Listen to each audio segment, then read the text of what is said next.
choosing the right illusion to build.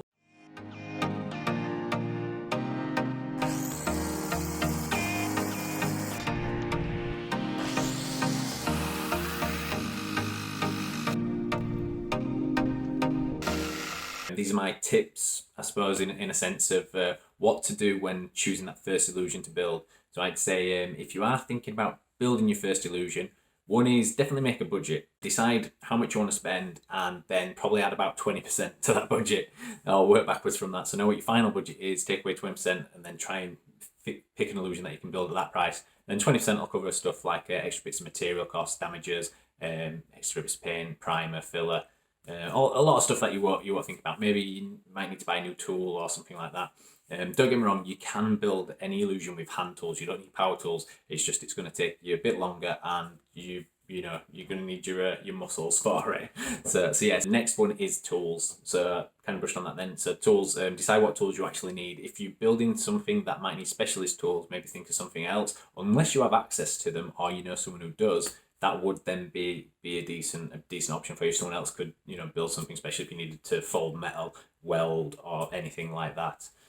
So tools. So think about saws and blades, replacement blades as well. Kind of budgeting for that, because depending what wood you're cutting, what type of stuff you're doing, you're going to go through blades. The other side is though that truthfully you can still cut with old blades. So as long as you don't mind doing a bit of sanding and you careful and you take your time, you'll be able to achieve what you're after. The other thing is then thinking about transporting the illusion. So what I'll do is after this, I'll probably do a video on each section individually, but this is for your first illusion. So then think about transportation for your illusion. So if you've got a little hatchback that used to go from gig to gig, then I wouldn't recommend building a giant modern cabinet that can't be packed flat.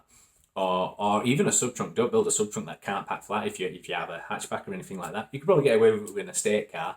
So that's something to consider is, can the illusion pack flat? How big will it be when it's fully built? How small can it condense down to? And I mean, one thing is, if you have to do certain stuff to it, you can always cut it in certain areas and then hinge it so it does fold. So you get more folds out of it, or you can pin hinge it so it comes apart. So that's always an option.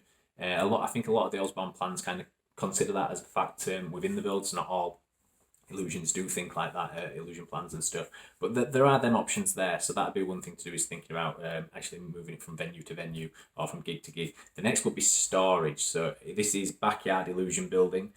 So the idea is that you can build absolutely anything at home. You don't need a special warehouse or workshop to build. And but that being said, if you don't have the space to store something, it could cause some issues. So that's one thing. If you've got a family at home and you don't have the space, then think of something that you can pack flat and it'll fit in your wardrobe, behind your wardrobe, or under the bed, that kind of thing.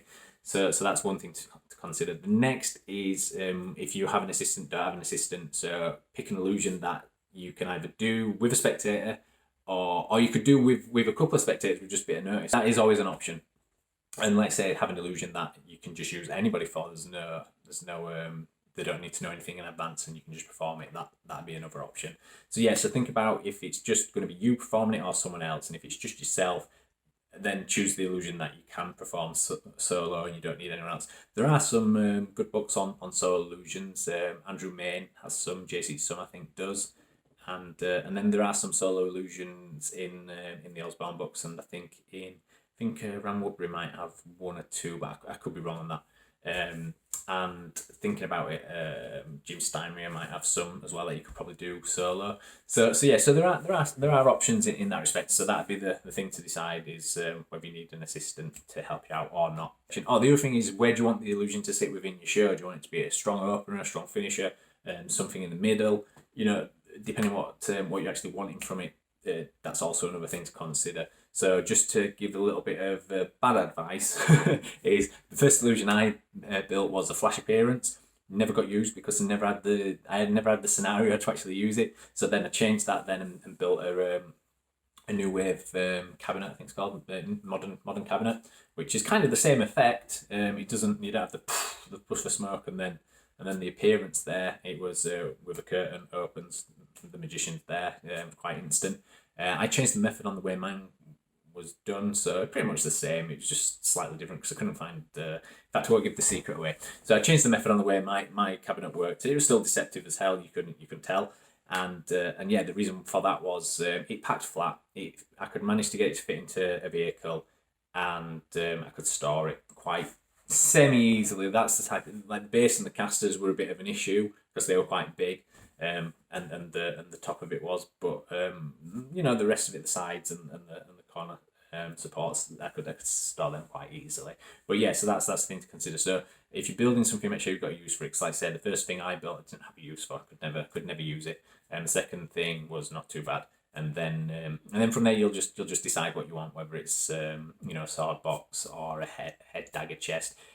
The other thing is to deconstruct it in your mind and maybe do a mock up. I've never really done a mock up, so I'd say do a mock up because it will save you a lot of time and money. And I think I stopped building a dagger chest because I broke the gimmick several times while trying to create one. Just that's a skill level thing. I think I'd be all right now. There's plenty of YouTube videos on cutting glass and stuff like that, so I think I won't come across that problem again. But that was a genuine issue I had, and that was building on a budget as well. So I would probably recommend, if you're doing something like that, contact a glass company and just get them to cut the dimensions you require rather than salvaging.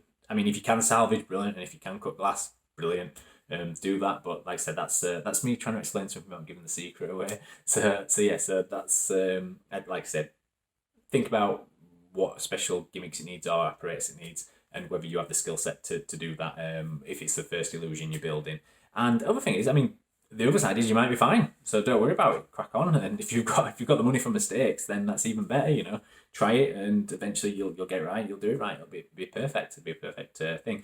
So yeah, so they're my tips on choosing your first illusion to build. I've not actually said what illusion to build, but like I said, the first illusion I built was pointless. I tend to always have it in my mind that your first illusion maybe should be some kind of beginning, middle, and end effect, if that makes sense. So it's nice to have an appearance, nice to have a vanish, but maybe have something that you could maybe make a story around, or something that's not going to last 30 seconds. A flash appearance would literally be like 3 seconds when it's over with.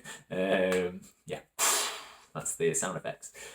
The new wave cabinet, it was a little bit different because it was a giant box, and I had it rotated on stage, had a bit of spiel, had it a bit Doctor Who themed and stuff. So it wasn't exactly 2 seconds of entertainment. It wasn't like 30 seconds, but it wasn't too long. That's another thing. So think about how you're going to perform it, what music you're going to use, if any, or what your scripting is going to be when talking about it or performing it. Because there's no rules. As long as you can make it entertaining and the audience can be engaged with you and follow along, you could perform anything however you want. That's a fact. I think Paul Daniels proved that, and Copperfield proved that. You can make something however and perform it however you want.